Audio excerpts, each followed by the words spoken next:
Welcome back to English Genius Lab. I'm Lexi. And I'm Noah. Today we're talking about something super important, money. That's right. We're going to talk about saving money, budgeting, which means making a plan for your money, and some easy tips that everyone can use. Yeah, and I have to be honest here. I'm not great with money. I usually just spend it without thinking. Really? What's your biggest money problem, Noah? Oh man, coffee.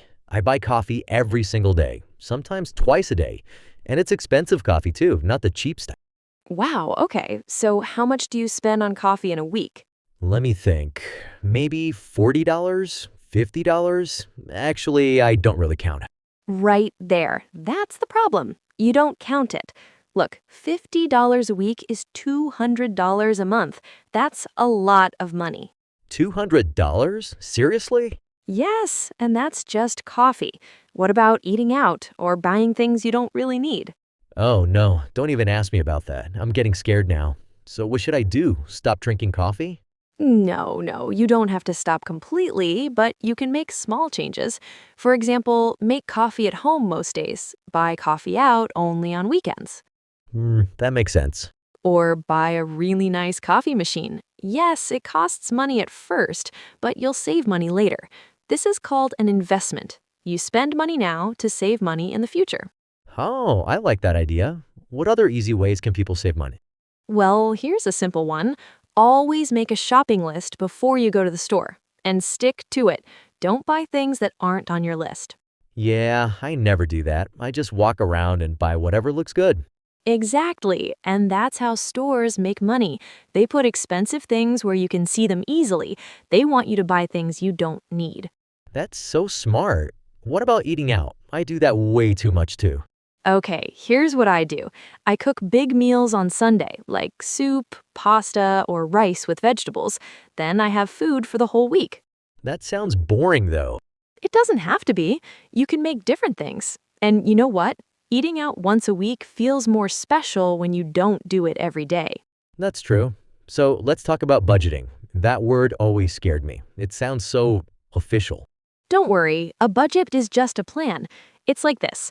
How much money do you get every month, and how much do you spend? Well, I get my salary every month, but I honestly don't know how much I spend. Okay, so step one is easy. For 1 month, write down everything you spend. Every coffee, every lunch, every bus ticket, everything. Everything? That seems like a lot of work. It is work, but it's only for 1 month. And you'll be shocked, I promise. You'll see where your money really goes. All right, I'll try it. But what do I do after that month? Then you make categories, like how much for rent, how much for food, how much for fun. And here's the important part. You decide how much for each category before you spend the money. So like, I decide I can spend $100 on fun things this month, and when it's gone, it's gone. Exactly, you got it. And here's my favorite trick. Pay yourself first. Pay myself? What does that mean? It means save money first before you spend on anything else. When you get your salary, immediately put some money in savings. Even $20 is good. Oh, that's smart, because if I wait until the end of the month, there's probably no money left to save. Exactly. You understand perfectly. And you know what? There are apps that can help with this. They can automatically move money to your savings account. Really? That sounds perfect for someone like me who forgets everything. Yes, and here's another tip for our listeners. Start small. Don't try to save half your money right away. Start with maybe 5% or 10%. Right, because if you try to change everything at once, you'll probably give up. Exactly. You're learning fast, Noah. Let me share a story. Last year, I wanted to buy a new laptop. It cost $800. Instead of using my credit card, I saved $100 every month for 8 months.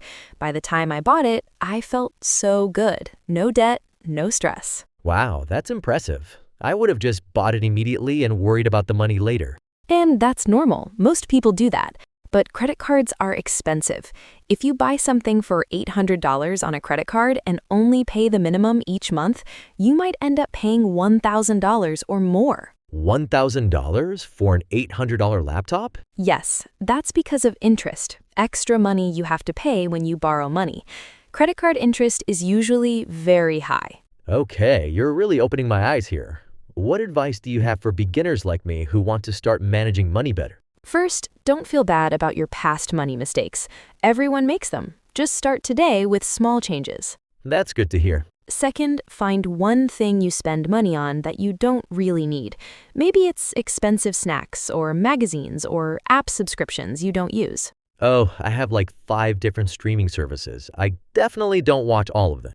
Perfect. Cancel 3 of them. That's probably $30 or $40 a month you can save. You know what? I'm going to do that right after this podcast. Great. And third, set up automatic savings. Even if it's just $10 a week. After a year, that's $500. $500 just from $10 a week? That doesn't sound like much, but it really adds up. That's the magic of small changes. And remember, this isn't about never having fun or never buying anything nice. It's about being intentional with your money.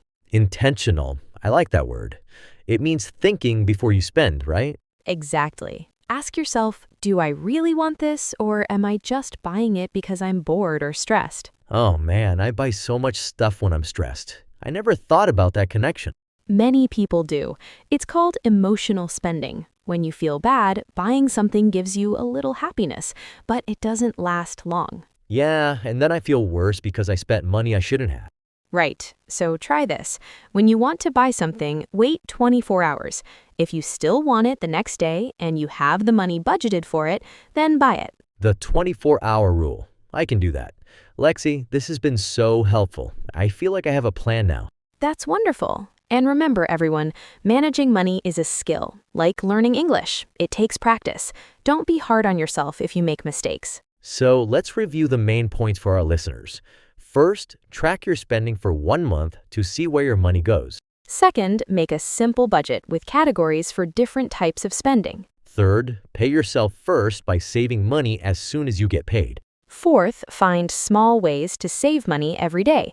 Make coffee at home, cook more meals, cancel subscriptions you don't use. And fifth, wait 24 hours before buying something you want to avoid emotional spending. Perfect summary, Noah. You're going to be great at this. Thanks for listening to English Genius Lab, everyone. Remember, small changes can make a big difference. See you next time, and remember, you've got this. Before we finish, let's talk about something super important, emergency funds. Noah, what do you think an emergency fund is? Money for emergencies? Like if your car breaks down or you get sick? Exactly. An emergency fund is money you save for unexpected problems. Most experts say you should have 3 to 6 months of living expenses saved. 3 to 6 months? That sounds like a lot of money. If I spend $2,000 a month, that means I need $6,000 to $12,000 saved. I know it sounds scary, but remember, start small. Even $500 is better than nothing. That can cover a car repair or a medical bill. Okay, that makes more sense. So start with a small goal and build it up slowly. Perfect. And here's a tip. Put your emergency fund in a separate savings account. Don't keep it with your regular spending money, or you'll be tempted to use it for non-emergencies. That's smart. Now I'm curious about something else. How do you set financial goals? Like, should I just say, I want to save money, or be more specific? Oh, definitely be specific. Instead of, I want to save money, try, I want to save $1,000 for a vacation by December. Give yourself a number, a reason, and a deadline. I like that. It sounds more achievable when you break it down. So if I need $1,000 by December and it's now January, I need to save about $83 per month. Exactly. You're getting so good at this math. Now, let's talk about tools that can help. There are some great apps for budgeting and tracking expenses. Oh, I love apps. What are some good ones? I'm always on my phone anyway, so this could be perfect for me. There's Mint for budgeting, which automatically tracks your spending by connecting to your bank account. YNAB, that's You Need a Budget, is great for planning ahead. And there's Acorns, which automatically saves your spare change from purchases. Wait, what's a spare change thing? How does that work? It's clever. If you buy coffee for $4.50, the app rounds it up to $5 and saves the 50 cents. You don't even notice it, but it adds up over time. That's brilliant. Okay, I have another question. What if someone already has debt, like credit card debt? Should they save money first or pay off debt first? Great question. Generally, you should pay off high-interest debt first, especially credit cards, because the interest is usually higher than what you'd earn in savings. But keep a small emergency fund, maybe $500, even while paying off debt. That makes sense. Are there strategies to pay off debt faster? Yes, there are two popular methods. The debt snowball, pay minimum amounts on all debts but put extra money toward the smallest debt first. When it's paid off, move to the next smallest. It feels good to eliminate debts completely. The other method is the debt avalanche, pay minimums on all debts but put extra money toward the debt with the highest interest rate first. This saves more money in the long run, but it might take longer to see progress. This is all so helpful. One more thing I'm curious about. I hear people talk about investing. Should beginners like me worry about that or focus on saving first? Good question. Think of it like building a house. First, you need a foundation. That's your budget and emergency fund. Then you pay off high-interest debt. After that, you can start investing for long-term goals like retirement. So investing comes later, but when I'm ready, what's a simple way to start? For beginners, index funds are great. They're like buying a little piece of many different companies at once, so it's less risky than buying individual stocks. Many employers also offer retirement accounts with matching money. That's free money you shouldn't miss. Free money sounds good to me. Before we finish, do you have any final practical tips for people who want to start managing their money better this week? Absolutely. First, download a simple budgeting app and connect it to your bank account. Second, set up automatic transfers, even $25 a week to savings. Third, review your subscriptions and cancel at least one you don't really use. And fourth, try the envelope method with cash for one category, like entertainment or coffee. What's the envelope method? Put cash in an envelope for a specific category. Let's say $100 for entertainment this month. When the envelope is empty, you're done spending in that category until next month. It makes spending very visual and real. I love that idea. It's like a game. Lexi, this conversation has completely changed how I think about money. I went from feeling overwhelmed to feeling like I actually have a plan. That's exactly what we want to hear. Remember, everyone, personal finance isn't about being perfect, it's about making progress. Every small step counts. Whether you save $5 or $50 this week, you're building a better future. Thanks so much for listening to this extended episode of English Genius Lab. I'm Noah, and I'll definitely be following these tips. And I'm Lexi. Keep practicing your English, keep improving your money skills, and remember, you've absolutely got this. See you next time. Actually, before we really finish, can I ask about one more thing?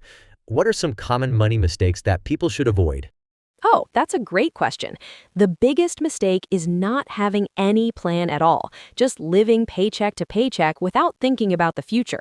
Another big one is using credit cards like free money. Yeah, I definitely used to think of credit cards as bonus money. What other mistakes do you see? Not comparing prices before buying big things like cars or phones. People also make the mistake of trying to keep up with their friends' spending, buying expensive things just because your friends have them. Oh, that peer pressure thing is real.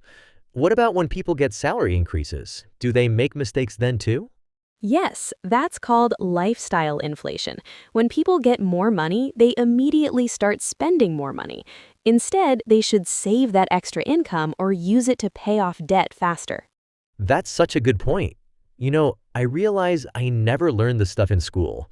Do you think people should educate themselves more about money? Absolutely. Financial literacy should be taught in schools, but since it's not, we have to teach ourselves. There are so many great books, podcasts, YouTube channels, and blogs about personal finance. Even spending 30 minutes a week learning can make a huge difference. That's inspiring. One last question. How can people stay motivated when managing money gets difficult or boring? Great question. First, celebrate small wins. When you save your first $100, celebrate. Second, find an accountability partner, someone you can share your goals with. And third, remember why you're doing this, whether it's buying a house, taking a vacation, or just feeling less stressed about money. This has been incredible, Lexi. I feel like I went from knowing nothing about money to having a complete roadmap, and I bet our listeners feel the same way. That's what we love to hear. Remember, everyone, financial wellness and English learning both take time and practice. Be patient with yourself, take it step by step, and don't give up. You have all the tools you need to succeed. Until next time on English Genius Lab, this is Lexi and Noah saying goodbye and good luck. And don't forget to subscribe to English Genius Lab for more episodes like this.